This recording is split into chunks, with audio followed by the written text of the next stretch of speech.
الحمد لله الذي خلق فسوى والذي قدر فهدى والذي أخرج المرء فجعله غثاء أهوى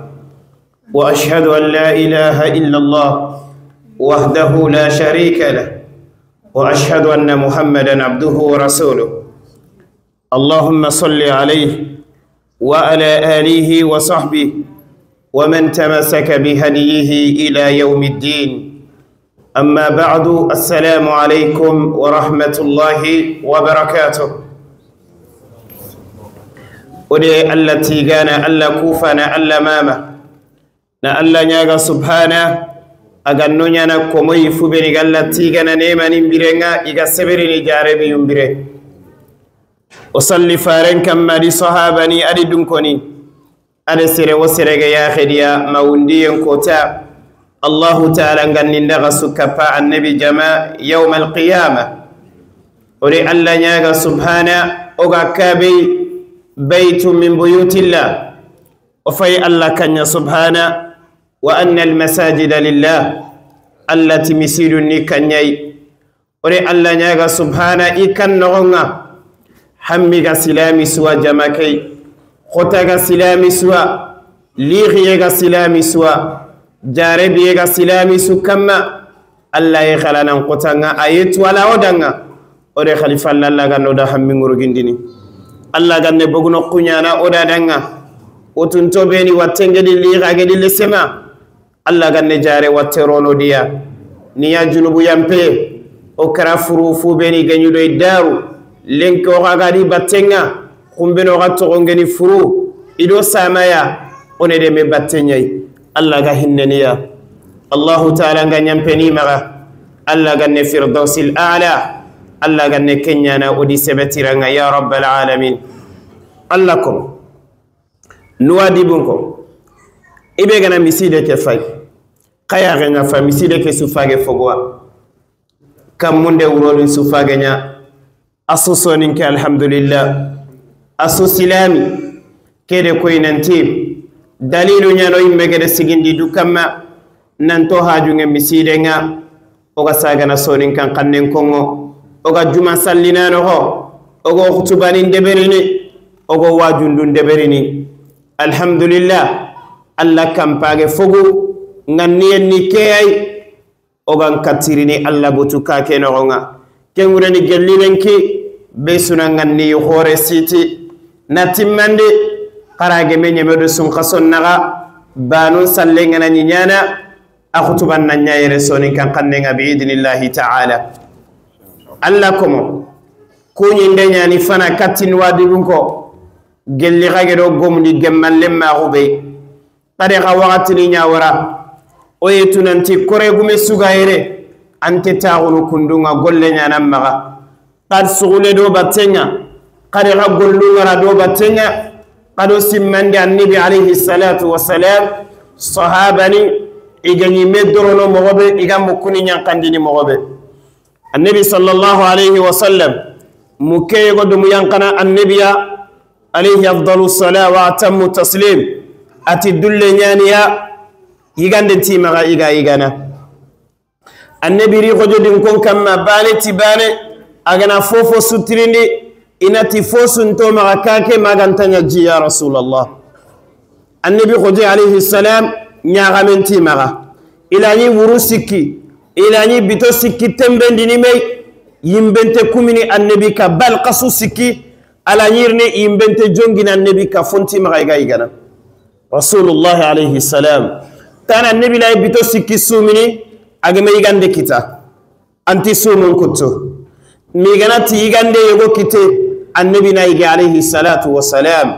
نعم الله فارنياني حبيب الله كم مكجري النبي عليه السلام يغاند مكتا خوجينغا غاكين مكينغا انصارو غانكي يغوينو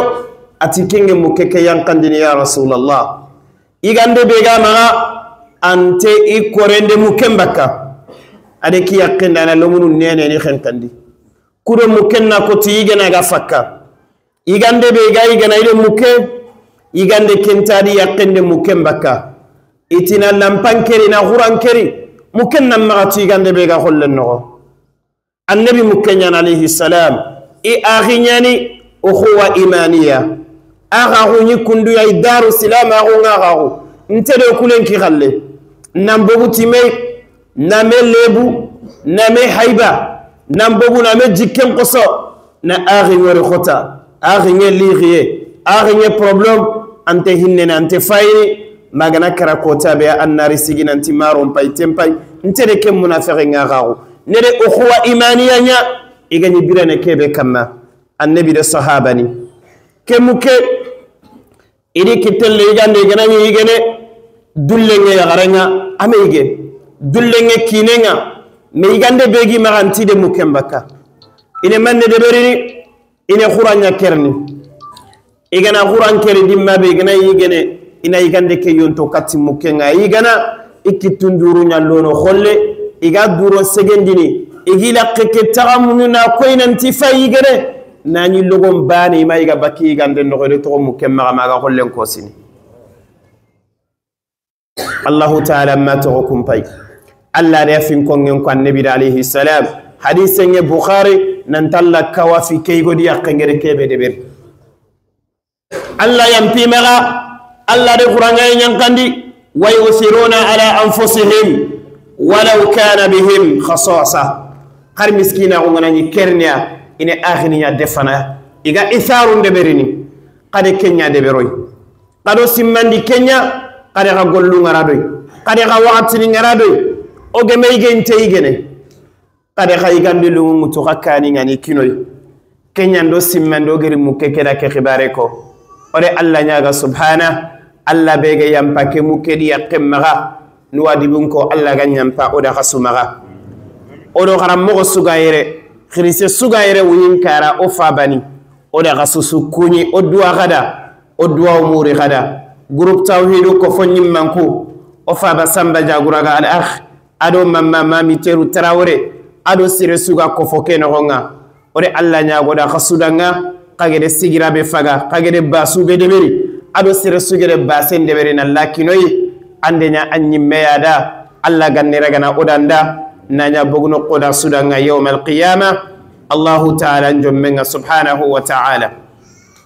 alla komo igere temuni fillibe ko infaqun kille qade wori imam ibrahim tunkara jazahu Allah khaira asifodanga munna fabega tuwagun kamma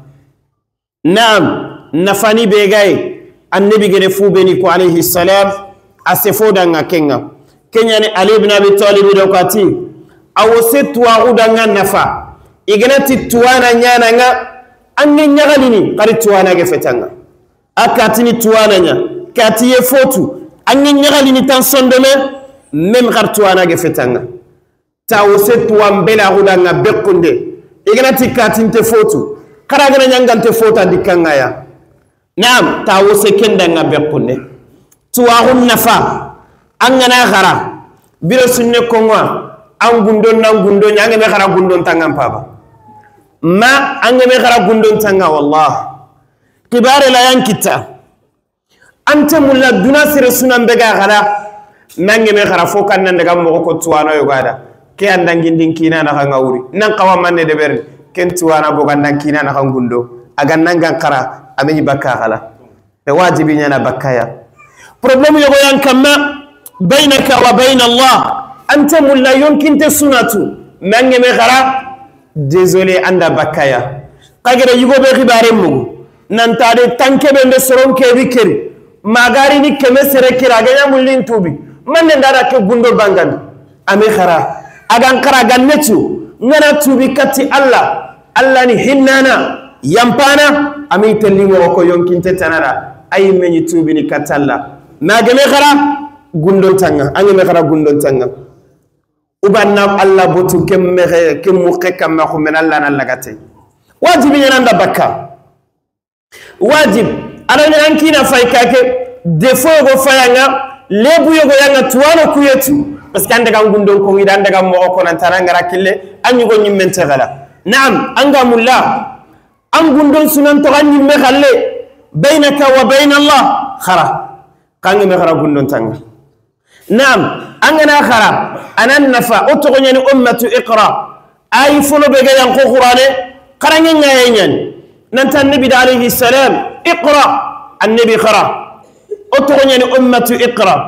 angana qara anduna nasiro allah hara nasiro angana qara anna allah haqqantu anna sarano ngaqqantu anna yuhu ngaqqantu anna allah komo haqqantu anna haqqe susagandi katti haqqe gume khirisen na doro na hinne leminenga nindu maga yankandi nam maga yada ngana kite ni naburan lore gantu fo sulante konko ni serenga illa magantanya tuwa unya allah komo oga me khara kem petit problème moro mun nan khara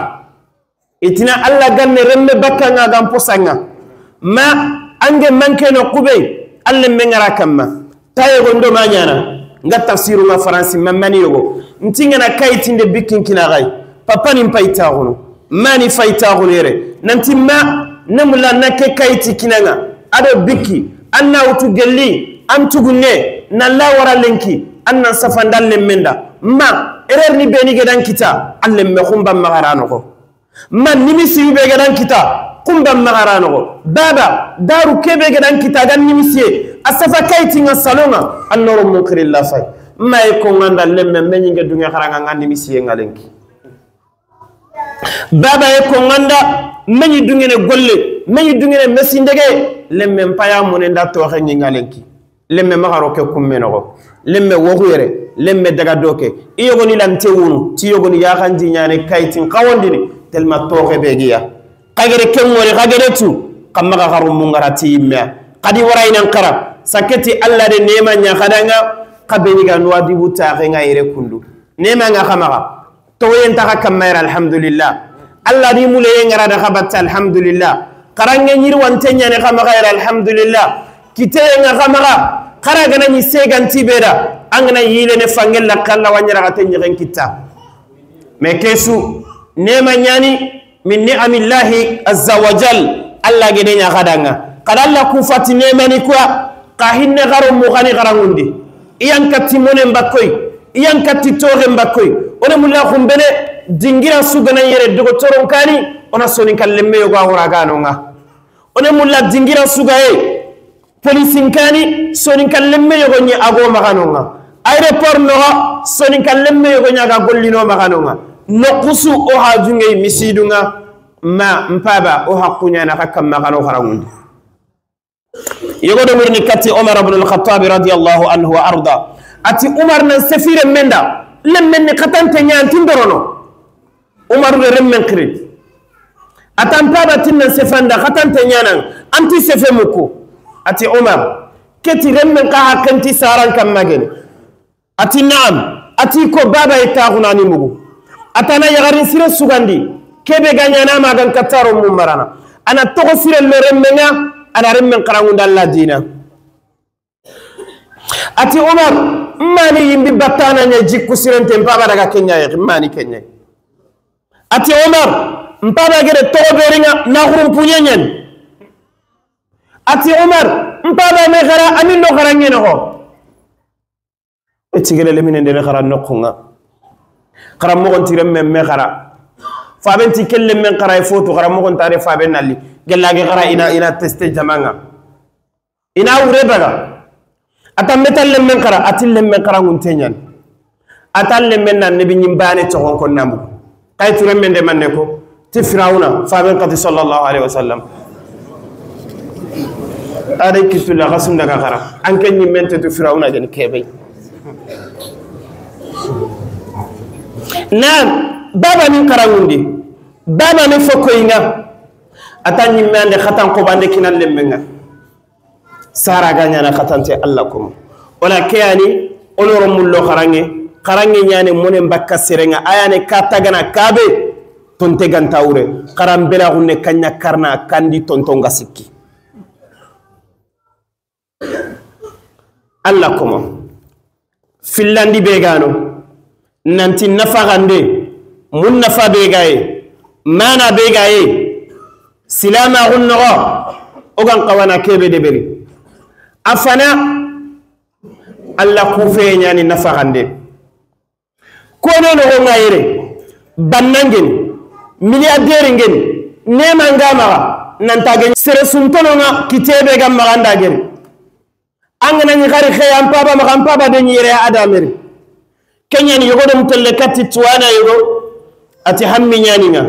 namla nindu karima telma hamminge fumun kamma telma problem ngin kamma yogo in kana doke yogo in bonandi ni doke tambo nginga doke liriya ngin kamma doke watangi lemme minyake problem nke c'est pas la peine dulay mendi tubeginga kharam mo onde gratin nantirndi ni question ni fil libani angare ni duna ande problem no kuri amandi nyera angare ni duna andi riaba mandi nyera ifan kana rezo sosonga andi riaba mandi nyera miskina ko kandari amande nyera watte kandari amande nyera ndi nyakkan na kandari atinda sunyera anduro nyalli ari ira me menanga atin nam tir nangane telada problem ko katella ba mani tokoira qadi tella anyi mankara kagane kallanda tella am miskina ko ke problem anda sagana ngane tella qabra anda nyakkan gada ngada geri kan kala ma qabra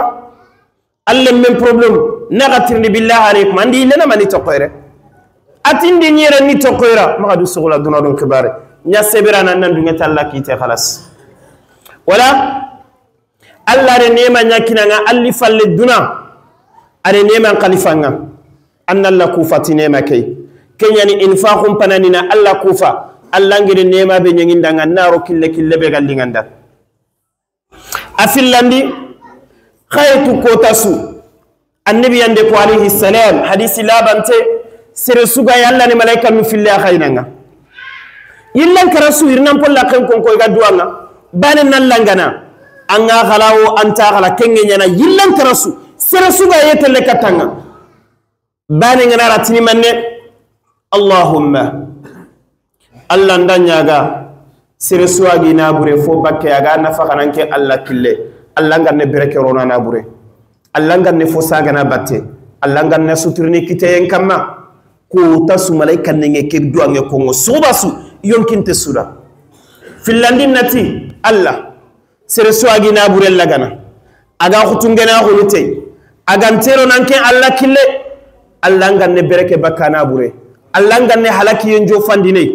allah nganna buturam biniti na bureke awe kitene ko tasare problème nante nyemene ada kitta mo batelle kundunya aga nani ordonnance yogo wono ordonnance tananari kengam burate me kebe garo Allah kille malaikan nin duange nyane da bereke ade sutura kamma amar kebe ga sikiti akhinin kibare aga sikiti fammin problem aga soronde mena bire so Allah ne berekindi na malaikan nin duange nyane da batte kebe garagana ante hinnene sere bire soare khen kan ko sinde problem nyane no langande nyane da batte anga mulan nan kisikenga ko ta suga e fowta naro Allah kille kulanna ke duange kita ke langande nango hankamma nafagande nafatana begay al jazaa'u min jinsi al amal angana golle be de bir Allah nan tugana tikenye hal jazaa'u al ihsan illa al ihsan golli siren tugadi Allah bangani tugana time golli sire serebe gana ina buren nafaga Allah kille Allah nan de mana Allah ta'ala ndeke annabi de kenya ko alayhi salam Allah yi komende mana kombe gana nyamulla Allah na angana nyalla komonde mana irhamu man fil ardi qahinna lakum wa Allah na hinna hay angana nyamulla Allah nan dema daga hinna lakum yo ganna dema anna Allah fa subhanahu wa ta'ala Allah kaga kebe nyana nga Allah nan dema na ya kenyani Allah komo saman to bege dangi khari hammi gananiya khari problème gananiya italle salli ga duanga akhini yara ken hammi de ken problème kuballa ni kun kalle ngurgi e Allah ke mamma fulane wattengi Allah wurgi malaikan nin qadra nyaneno ana talla gannan ka watte ngurgindini e ndake faba tampi hamminga malaikan nin talla gannan ka hammi ngurgindini e ke koregume miskina hu ngakamalenki malaikan nin talla ganne miskina hu bakkan kai ayo goye nke duange kente telle nako me malaikan ne ke ga fosu ko duanga ken dante xenne kenyani ibe gana nyamulla Allah ni dema gundo bane begay anken nangiran Allah ko mon dema ko be gallinge Allah da nan ko tasuya ko be gi golle nya walla haju nya walla Allah ko mon dema nde talla khane wakati nya wutuna an qadema contraire ibe gana silami suturi annabi tallana suturinya ibe gana khotawtu bakka silami kamma na lighiyawtu bakka kamma annabi tallaw lighiye bakkan kamma duna ana yawm alqiyamah qalighiye ana wutu bakkan kamma tuwanun tim anda mu yogo demana ande gode bani aro datai anken kiluntai me yawm alqiyamah angollum misram maga annan qawalan daga yimbenye anda ken gode angede musrebe demana tay Allah ta'ala ne manne nyana kamera nyana ga koina suwa angede sira sudema kedo mande mana darude kedo mu khota bakanga duna ka fay malaikan nu nyama ti sunati Allah da subhana Allah ta'ala nan nyampa kati magana lenki khotam baga kam ko agede duna khallem bogun kam tallana yillana naro arjanna tangide sira be dema kente kitene magantanya na me dema Allah komo sira be gollengen nalla komondema nan nafagande beri Allah kille Allah wo kisini legeri mo bure awo kisini karamo bure awo kisini yagu bure nte kita la wallah ala wo tampini mante yagu legeri mo bure nte kita la wallah Allah ne korosiniya Allah ga tangana Ali Zainul Abidin annabi kismere yegoyan ani Madina akengana fosu kita kiyenga agana masala mumugo agana miskina nilla alamugo uronga imangilla na yillimboto mamaro ana tinga ana haikan paridu ana daga wara miskina ke follakke kebe gana tonga ana wore ana illa na daga kanga ani ke anya kongo nanti golli sirinya ngana Allah wo kisini bakka legeri mo bure Allah wo kisini bakka yagum po burenga imani gede tu Madina koy imamu Dhahabi gede ko fi siyar alami nubala mage fati dimmabe iganya fure ngankini igirani likki wuti batte ngere khuntura ngara fallen kamma aga kinne miskina ninga ay riwaya nga nanta kara falle golle kege sigiya amanya ge tuyi akara falle ani gere tunanti aya gollenni serebe ga soronde mena aga hinna Allah komo agi suturini agi yagandi surana Allah ta'ala ante yagundini Khadija yankune annabi alayhi salam khifara hunyan qawata gelle seme agati koni duda Khadija timanne والله لا يخذيك الله أبدا أتى النبي لنا كنت لن تنيا غندني أجر ما أنكتني بينكو النبي صلى الله عليه وسلم ننتهي هنني الله كمونا ننتي أي جيمنا سربي قول لك كنا الله كمو الله تعالى ننديمنا ديمان ديم إيه مكاني أنسي منيا نرونو كنكو أيوغارو فايكي كابي مسيدي نياني Kenya nangana khairin golle mugu maga sere ternkade maga sere haqqile la moro golle su arjanna golle nyagen maga sere ternkade agan décourager din maga sere haqqile la moro adeberi Allah ya moro iyo goni yeno nga yemulana Allah golle deberi yemulana khibari khore deberi Allah khanne maga me idage bogu dimma be di décourager di taralle mburu ngono anke nyana na burello no keiba anke nyana kunduba ikamani mare idan kakaba Allah ngol la yugani na Allah kan sigindi sira sugana sallano ko hoy kedi ma ngabarajen kita oda ke faba isanje Allah ga hinnene akenya sababwa na tufa fanan sogondi tufa sugarona kamata ke ngabarajen ila yawmil qiyamah ke conference be genya sira sugedi tangutu nalli malaika nunga safandini Allah ga yampana sira sugari ni conference ni kuya Allah ga tini nyampi maga attaqinge kefini kenyampe no ngalenki ke wajunde be ga deberu agana sankina ndaga dunano quswa sere sugana munna fankitate o faba fay khabura ngabara jenge jofene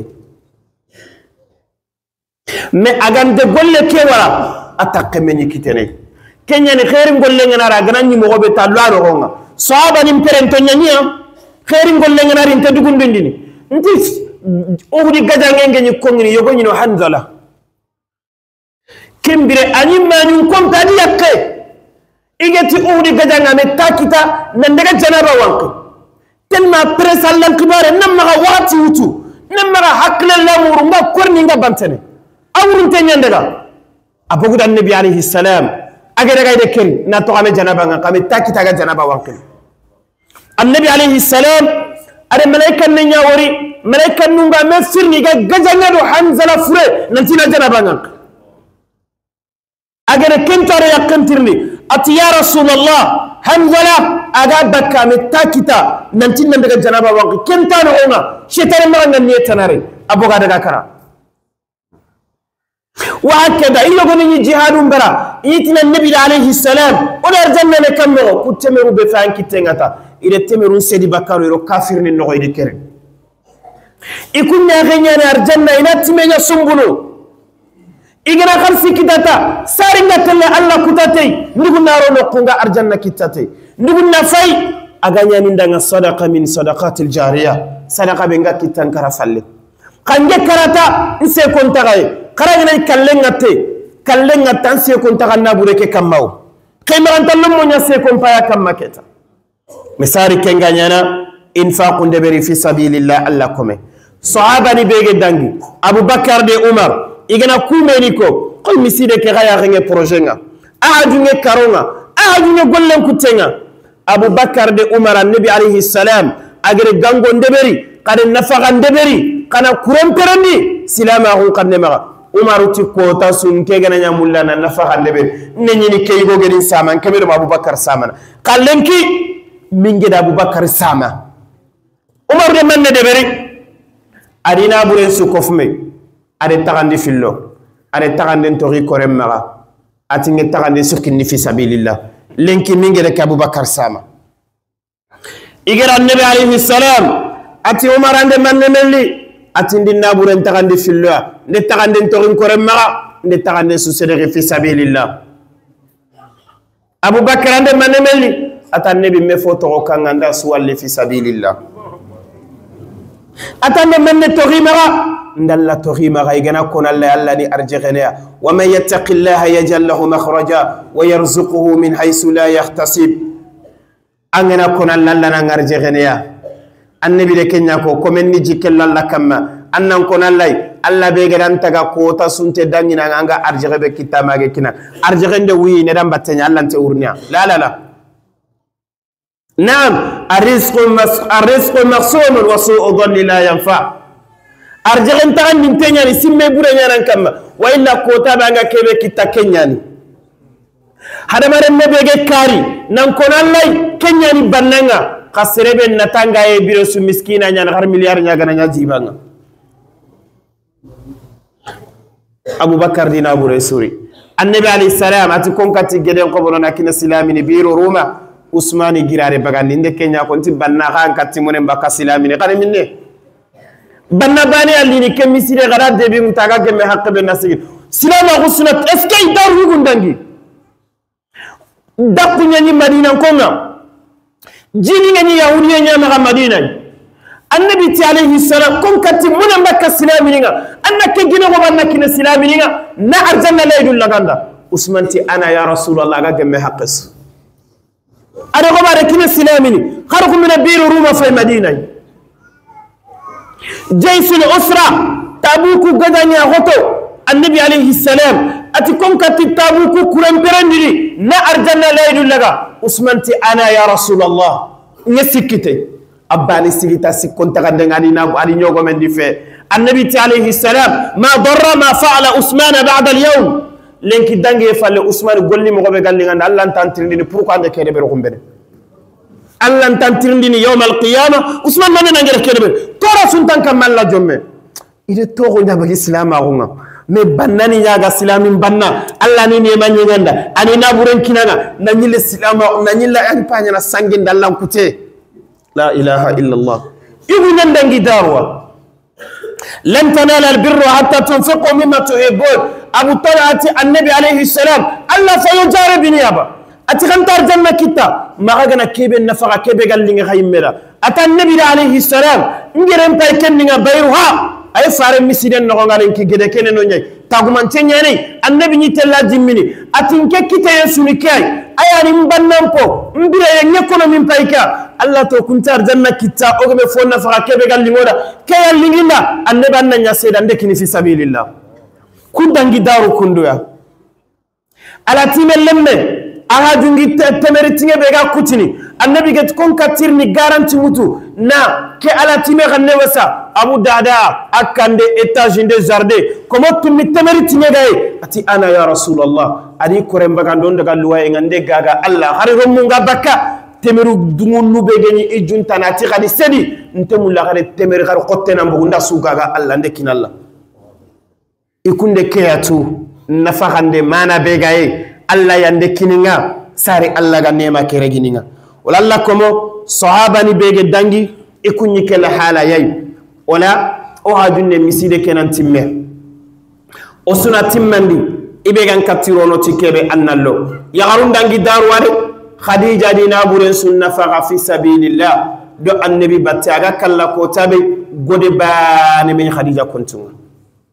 yagarun dangi ile misidun taga yagarun dangi ile dina finance ore Allah nyaga subhana Allah ganno nyana sikkano o kunio o kufe Allah wasororitini iganna fagana wala kiyanyo magalinki nafagande gangunde katti misile ke Allah ka agana ko minan tallaka Allah do ya jarebi ore manne deberi Allah ka ala wonyo do ko menen kena kesi furu man kenna kesi furunga wala be gan kattirono tikebe annallo misile ke ananyeme alhamdulillah gana nyeme koy imamu ngira ko mogobe ona illerni ajuma ngonyere ona ille sallinano ko ngadi bi idnillahi ta'ala ore Allah nyaga jalla fi ula Allah ganno hammini jarara Allah ganne kisele tangenyana wala kiyanyo maga na akefi sefenga aquli qawli hada wa astaghfirullah li al-azim li wa lakum min kulli dhanbin fastaghfiruhu innahu huwal ghafurur rahim wassalamu alaykum wa rahmatullahi wa barakatuh